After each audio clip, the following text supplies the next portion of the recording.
You think you see the world pretty clearly. You got two eyes, decent color vision, maybe a pair of glasses. Not bad. But a bird sees a world you cannot even begin to imagine.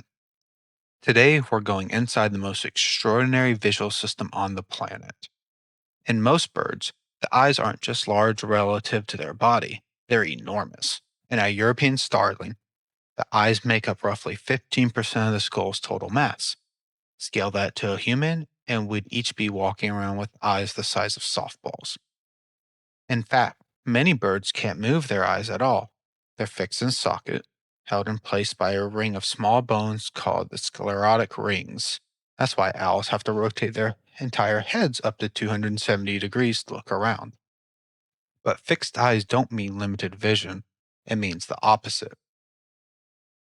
Because birds' eyes sit on the sides of their head, many species have a field of view that wraps nearly all the way around, up to 360 degrees in some shore birds like American woodcock. Compare that to our roughly 180-degree forward facing view, you begin to understand why catching a bird off guard is so difficult. Raptors, hawks, eagles, falcons are a bit different. Their eyes face forward, giving them a large zone of binocular overlap, similar to ours. That's what allows them to judge distance with deadly precision. A peregrine falcon can spot a pigeon from over a mile away. At that distance, the prey is just a few pixels of information, and yet it locks on.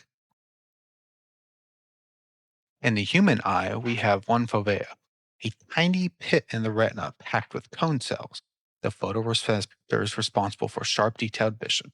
Everything outside is a bit blurry by comparison.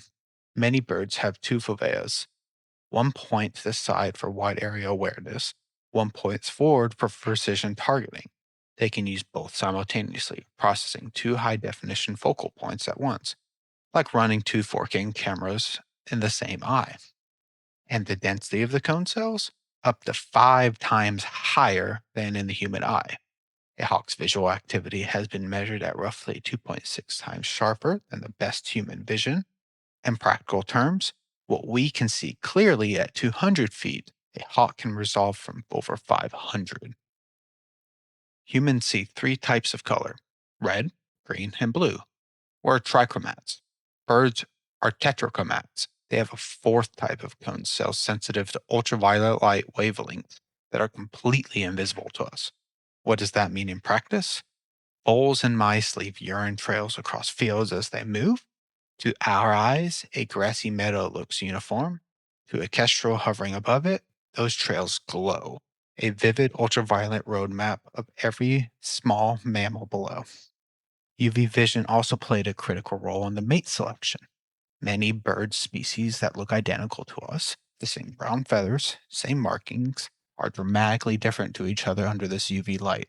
What we see as a plain sparrow, another sparrow sees as a living stained glass window.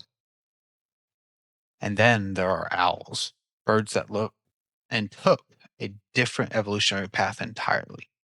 Rather than maximizing cone cells for color and detail, owls maximize rod cells, the photoreceptors built for low light.